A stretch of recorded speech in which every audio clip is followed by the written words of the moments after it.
Mga kabisnes naming minamahal, makikisuyo po kami. Naglalambing po kami sa inyo. Kung maaari po sana ay pakisuportahan natin Taong Gala. Pakisuportahan po natin Taong Gala. Analisa Reality Vlog. Analisa Reality Vlog. Anime Reactors TV. Anime Reactors TV. Alminda Cariaga Mix Vlog. Alminda Cariaga Mix Vlog. Ma'am Fleurs Channel. Ma'am Fleurs Channel. Denshock TV. Denshock TV. PLC Katangay Vlog. PLC Katangay Vlog. Kalingap Turak. Kalingap Turak. Alright? Alright. Bira. Bira. Support po natin mga kabisnes naming minamahal. Nagpaalam po sila. At ayan, mga reactors po yung karamihan dyan. At ito naman si Denshock TV ay solid ka business po yan na nasa abroad. At sponsor din po natin. No? Thank you so much po. God bless sa ating lahat. Mga kabisnes, baka samantalahin ko itong pagkakataon na to. Kung po pwede po sana, lalambing ako sa inyo. Supportahan niyo po yung Anime Reactors TV. Solid ka business po yan. Tapos ano po kasi siya, bedridden na po mga ka-business. So sa pamamagitan ng pagbablog, awa ng Diyos nga, na-monetize na siya. Nagkakaroon siya ng kaunting revenue. Kaya lang maliliit lang kasi yung views niya. Baka pwede po suportahan natin si Anime Reactors TV. Yan. Pero bedridden na po siya. Kaya mapapansin nyo yung at least na mukha niya, pinapakita niya. Cartoon character. Portahan po natin yan, Anime Reactors TV.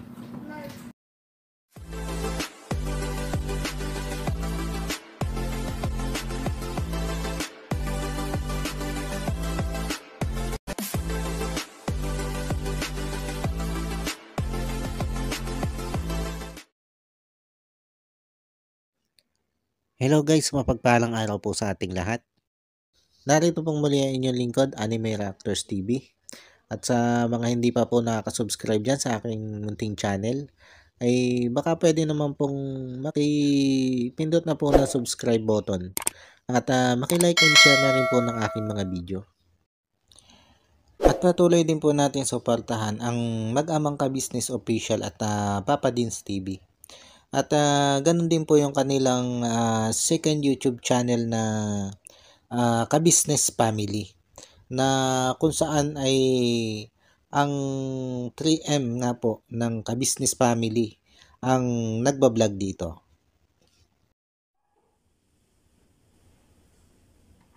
Yan, panibagong araw, panibagong reaction tayo guys. At for today's video po ay gawan po natin ng reaction. Itong ginawang pagkompronta nito sila ka-business at Mrs. Ka-business dito kay Ate Vera at Kuya Lito. Hinggil po dito sa nalaman nila na pamamalimos nito si Kuya Lito at Ate Vera dito sa Divisoria.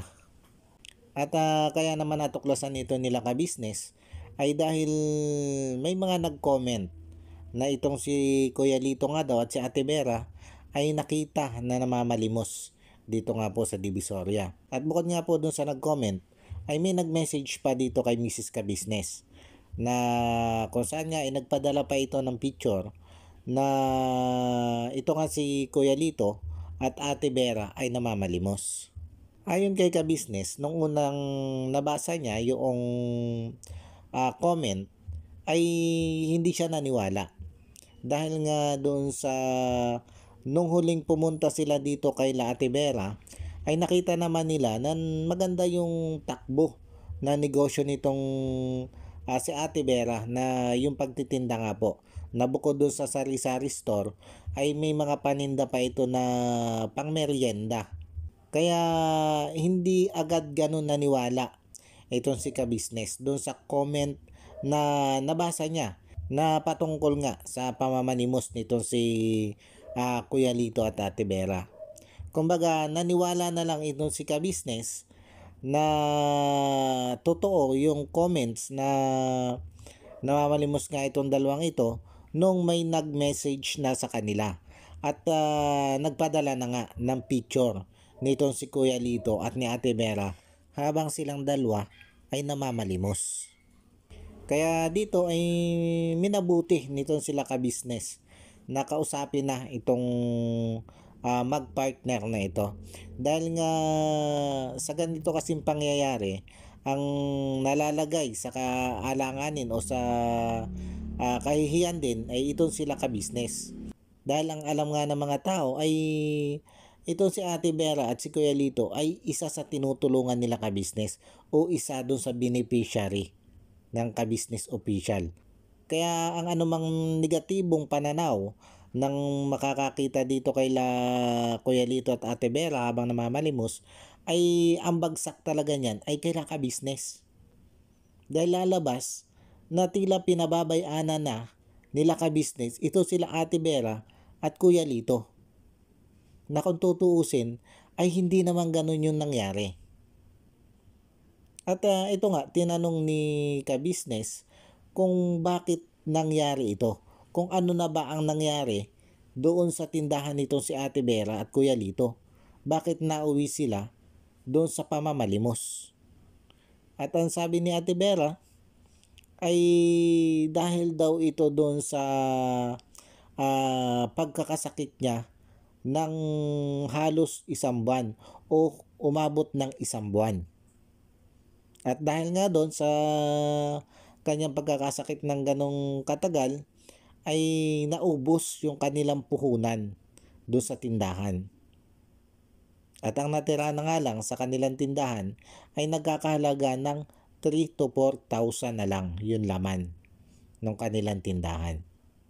Dahil nung panahon nga daw pong may sakit itong si Ate Vera ay nakonsumo na nila yung kanilang puhunan doon sa pagtitinda ng mga kakanin o na mga merienda.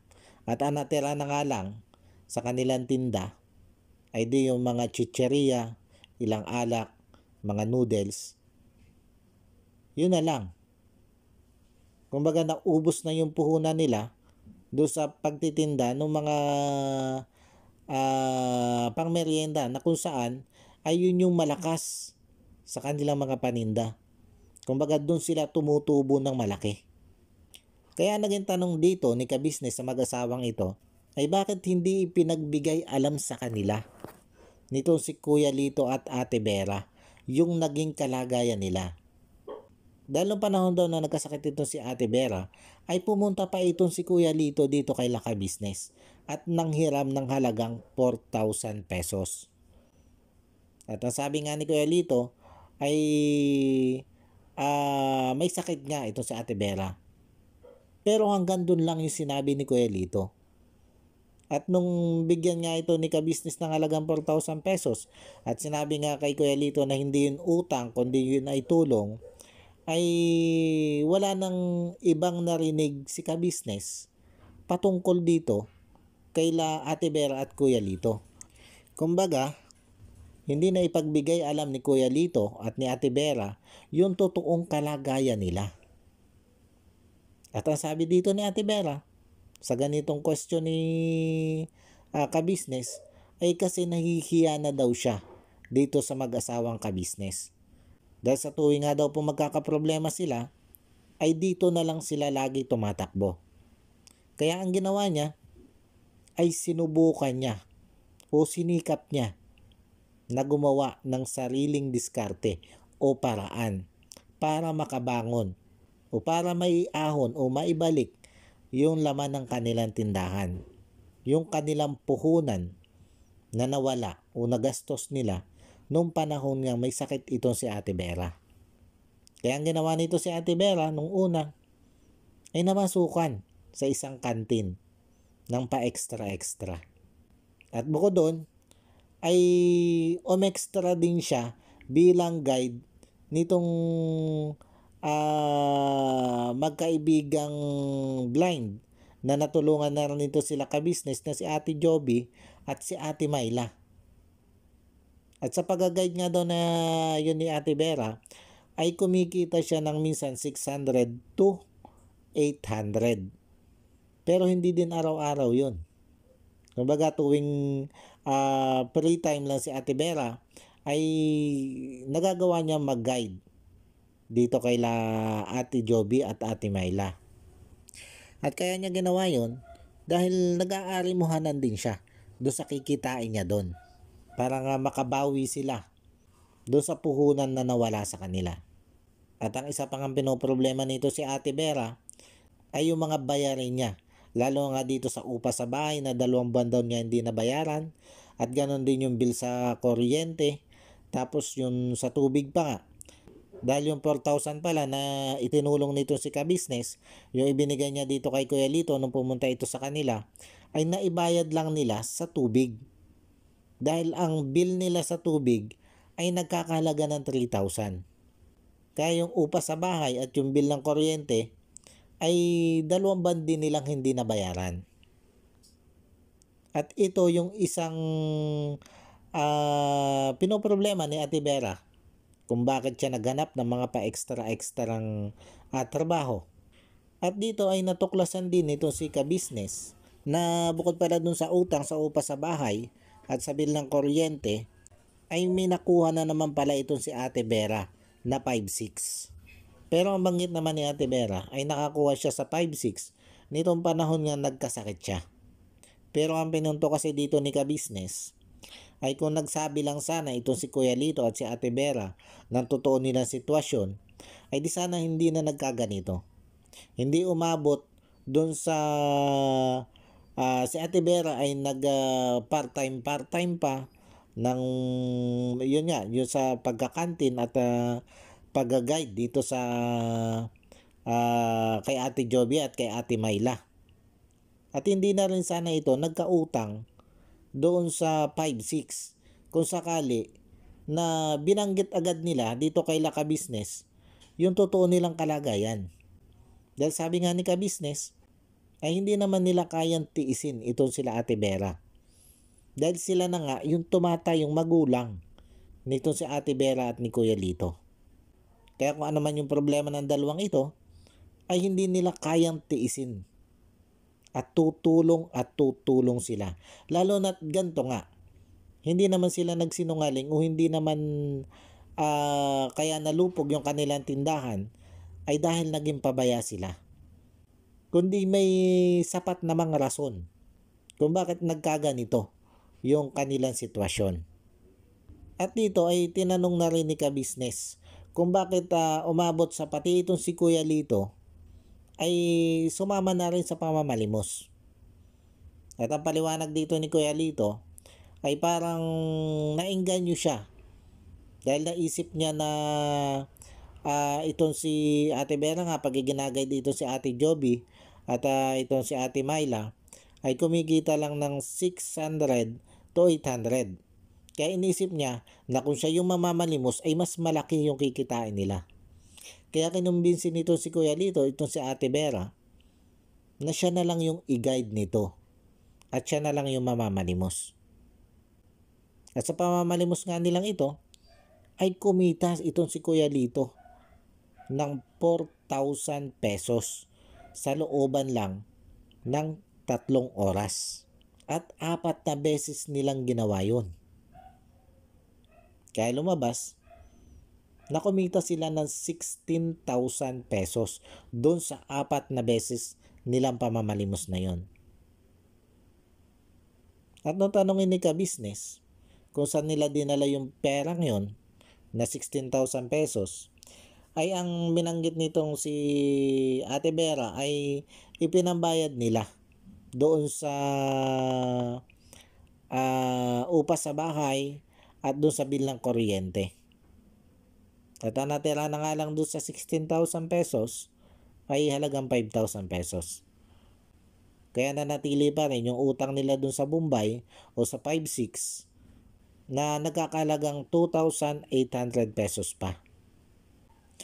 Sa mga paliwanag na ito ni Ate Vera at Kuya Lito, ay lubos na ng lumo dito si Ka Business. Dahil kung naging matapat nga lang daw sana itong si Ate Vera at si Kuya Lito sa kanila, ay hindi na sana sila umabot sa ganito. Hindi na sana umabot doon sa pamamalimos itong sila Kuya Lito at Ate Vera. Dahil kung tutuusin, ay nakakahiya. Nakakahiya itong ginawang ito ni Kuya Lito at Ate Vera. Lalo na nga sa parte nila ka-business bilang tumutulong dito kay Ate Vera at Kuya Lito. Dahil ang lumabas nga dito, ay tila ba pinabay-ana na nila ang dalawang ito. Na kung tutuusin, ay hindi naman nga ganon ang nangyari. Kaya sa totoo lang guys, minsan yung hiya ay hindi ka din dadalhin yan sa tama. Kumbaga minsan yan ang magdadala sa iyo doon sa pagkalugmok o sa paggawa ng hindi tama. Katulad nga na nangyaring ito kay Ate Vera at Kuya Lito. Kung hindi lang sana sila nahiya dito kay Mrs. and Mr. Ka-Business na magsabi ng totoo nilang kalagayan, ay di sana hindi nila hinarap yung ganong kahihiyan sa tao. At maging dito sa pamilya ni Kuya Lito na alam naman natin na ang pamilya nito si Kuya Lito ay may kaya din.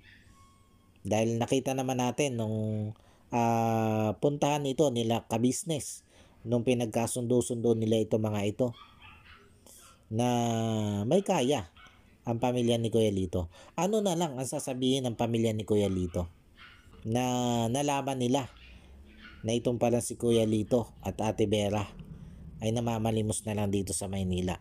Ano na lang ang magiging dating nun sa pamilya ni Kuya Lito? Ay alam nga nila na tinutulungan ito nila ka-business. Pwede nilang pag-isipan ng hindi maganda ito sila ka-business. Pwede nilang pag-isipan na pinabayaanan na nga nila ka-business ito sila Ate Vera at itong si Kuya Lito. At isa pa, pwede din nilang isipin na ginagamit ni Ate Vera ang pagiging PWD nito si Kuya Lito para pagkakitaan. Lalo na kung hindi ito na i-vlog. Lalo na kung hindi ito na ipaliwanag dito sa vlog. Kaya ito yung kagandahan ng nai-vlog ang mga ganitong pangyayari. Dahil pwedeng mabasa nung kamag-anakan ni Kuya Lito doon sa comment section nila ka-business yung nangyayari dito kay Ate Vera. Yung ginagawang pamamalimos nito si Ate Vera at Kuya Lito. Dahil itong pamilya nito si Kuya Lito ay nanunood dito sa mga vlog nila ka-business. At maaari nagbabasa din yan ng mga comments. Kaya kung walang vlog, ay paano pag nabasa nila yung comments na yun? Ano sasabihin nila? Na si Kuya Lito at si Ate Vera ay talagang pinabayaanan nila ka-business?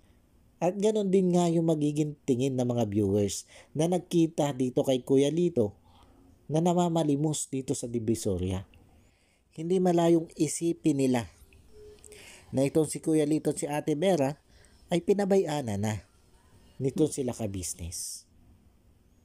Kaya ito, mas minabuti talaga nila ka-business na pagpaliwanagin itong si Kuya Lito at Ate Vera sa mga viewers. Dahil kumalat na nga sa comment section Tapos may mga viewers nga na nag-send kay Mrs. Ka-Business ng picture nito si Kuya Lito at Ate Vera habang namamalimos. At ito nga, matapos magpaliwanag ni Kuya Lito at ni Ate Vera sa pangyayaring ito, ay tinanong ni ka-business kung anong balak nito si Ate Vera. Gayong ang laman nga ng tindahan nito ay nasa halagang 3,000 to 4,000 na lang. At sabi ni Ate Vera ay balak niya maghanap ng trabaho. Habang si Kuya Lito naman ay siya yung magbabantay ng tindahan at magtitinda. At para nga daw hindi na mabawasan yung kanyang kikitain sa pamamasukan ay yung kikitain sa tindahan, yun yung gagawin nilang pangkonsumo araw-araw. Kaya dito ay nag-suggest si ka-business na kung papaano ganito yung gawin natin. Na yung laman daw ng tindahan ni Ate Vera ay babayaran na niyan lahat. At ito si Ate Vera at Kuya Lito ay dito natitira sa ka-business house. At tutulong ito si Ate Vera sa mga gawain dito sa bahay at suswelduhan na lang niya. Kisa nga ito si Ate Vera ay mamasukan pa sa iba. At sa ganitong suggestion ni ka-business, ay kagad naman sinang-ayunan ni Mrs. Ka-business. At ito naman yung maganda dito sa mag-asawang ka-business. Pagdating doon sa pagtulong, ay hindi na sila nagkokontrahan. Kung ano yung suggestion ng isa, ay kagyat na sinasang-ayunan ng sino man sa kanila. Kaya lang, ito si Ate Vera at si Kuya Lito, ay sa ngayon, ay hindi nagdesisyon o hindi agad sila nagdesisyon na tanggapin itong offer ni ka-business at ni Mrs. Ka-business. Siguro, pag-iisipan muna nila kung ano yung magiging desisyon nila. Pero kung sa akin, kung sa bahagi ko guys, ay maganda na itong offer nila ka-business. Dahil dito nga kay ka-business, wala kang babayarang tubig, wala kang babayarang kuryente, wala kang babayarang upa sa bahay. Libre pa ang pagkain mo. Libre ka pa sa lahat. May sweldo ka pa. Ano pa na mga hanapin mo? Di ba? Kaya lang sabi nga ni ka-business, ay hindi ganun agad kalaki ang may ibigay niya sweldo dito kay Ate Vera. Kumbaga, magsisimula ito sa maliit. Parang katulad ng mga ginawa niyang pagpapasweldo sa mga kagwang na nagsimula nga sa maliit hanggang sa tumaas ng tumaas. Pero alam naman natin na pag nandito ka sa ka-business house, ka-business family, pag dito ka araw-araw ka nakikita, napapasama sa vlog, ay hindi naman nawawala dyan yung may mga viewers na magbibigay ng sponsor. Kaya bukod dun sa ipapasweldo nila ka-business, ay maaari makatanggap pa ng padala ng sponsor. Itong sila Kuya Lito at Ate Vera. Depende yan sa magiging performance nila dito sa kaila ka-business. Dahil bumabatay din naman yung mga sponsor nila ka-business doon sa nakikita nilang performance ng kanilang padadalhan. Kaya kung magiging maganda ang performance nitong si Kuya Lito at Ate Vera, ay asahan na natin na baka ang ipadala ng sponsor dito ay mas malaki pa kaysa doon sa sisweldohin nila. Katulad nga na nangyayari dito sa mga kagwang. Katulad halimbawa nito si Intoy, dahil nagustuhan nito ng mga viewers, ng mga sponsor, ay yung 22,000 niyang sahod ay minsan ay mas malaki pa dun ang natatanggap niya galing sa mga sponsor. Ganon din yung ibang mga kagwang. Minsan yung natatanggap nilang galing sa sponsor ay mas malaki pa kaysa dun sa regular nilang sweldo dito kay ka-business. Kaya kung magiging practical itong si Ate Vera at Kuya Lito, ay pinakamaganda na yon. Tanggapin nila yung offer ni ka-business. Pero alam nyo guys, sa kabila nga ng maraming basher nito sila ka-business, ay ito naman yung nakakatuwa dito kay ka-business. Kumbaga sa mga gantong pagkakataon na nakikita nila na may kababayan sila na kailangan tulungan, ay hindi sila nagdadalawang isip na tumulong. At kalimitan nga ay sila pa yung nag-o-offer ng tulong. Katulad na nga lang halimbawa nitong pangyayaring ito kay Kuya Lito at Ate Vera. Nakita naman natin guys na si ka-business ang nag-offer o nag-suggest ng ganitong tulong. Kaya doon sa mga nagsasabi dyan na ito si ka-business ay hindi na tumutulong, sila na laang yung nag-vlog, kumbaga wala nang pagtulong na ginagawa, ay ito yun guys. Dito natin makikita na yung puso ni ka-business sa pagtulong ay hindi nawawala. Hindi totoo na itinigil na ni ka-business yung kanyang pagtulong. Dahil dito nga nung malaman niya na ito si Ate Vera ay ang plano ay maghanap na lang na mapapasukan, ay kagad siya nagsuggest na dito na lang pumasok sa kanila ito si Ate Vera. Katulong nga dito nila ka-business, nila Mrs. Ka-business, nila Tita Dada sa mga gawaing bahay. Na kung tutuusin naman, ang magiging gawain dito ni Ate Vera ay hindi naman ganun kabigat. Dahil bukod kay Tita Dada, kay Mrs. Kabisnes, ay nandiyan pa yung mga kagwang na hindi din naman nagpapabaya sa paggampan ng mga gawain dito sa bahay. Dahil kahit yung mga kagwang na yan, yung 3Ms, ay kahit sa pagluluto, ay tumutulong yan. Hindi yan pa upo-upo lang. Hindi yan pa banding-banding lang. At kung tutuusin nga, ay hindi naman talaga kailangan nito sila ka-business na magdagdag ng tao o ng katulong dito sa kanilang bahay. Dahil ang dami na nga nila dito eh. Ay lahat naman sila ay gumagampan ng gawain. Kaya nga lang, ay dahil nga dito sa awa nila dito kay Ate Vera at Kuya Lito. Kaya ang naging suggestion niya dito ni ka-business, ay dito na lang tumira. Itong si Kuya Lito at Ate Vera. At dito natin masasabi kung gaano kabuti ang puso nitong si ka-business at nitong si Mrs. Ka-business. Dahil ito nga, walang pag-aalinlangan nilang inoperan itong si Ate Vera ng napakaaluang trabaho kung tutuusin. Kaya saludo talaga ako dito sa mag-asawang ka-business. Dahil pagdating nga dito sa pagtulong, ay hindi natin sila nakikitaan ng pag-aalinlangan para tumulong. Basta't nakita nila na ang isang tao ay karapat dapat na tulungan. Kahit na nga medyo nalagay nga sila sa alanganin dahil sa ginawa nitong si Kuya Lito at Ate Vera nga na pamamalimos, ay andun pa rin yung puso nila para unawain ang dalawang ito sa naging sitwasyon nila. Kaya masasabi kong dito natin masasalamin kung gaano kabuti ang puso na meron itong si ka-business at itong si Mrs. Ka-business. Paano guys, hanggang dito na lang muna po at sana po ay nagustuhan nyo itong aking reaction video na ito. At bago po tayo magtapos ay muli ko po sina-shoutout itong si Ma'am Nerissa ng New Jersey.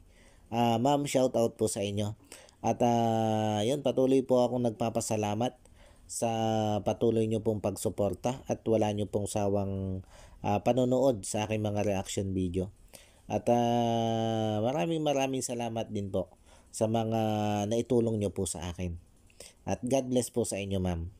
At ganon din po sa buong pamilya nyo po.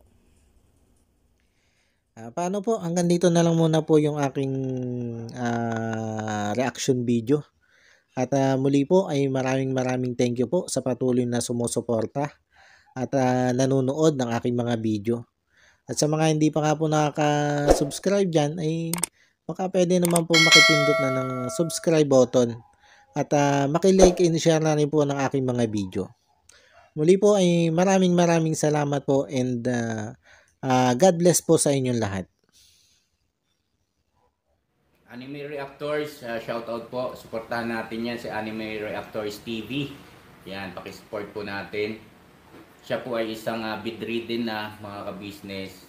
Check nyo po yung kanyang YouTube channel, Anime Reactors TV. Siya po isang bedridden na, ayan, kahit papano nakakagawa-gawa siya ng mga reaction video patungkol sa ka-business official. Suportahan po natin para kahit papano magkaroon siya ng revenue. May magamit siya sa pambili-bili man lang ng gamot. Ano po mga ka-business.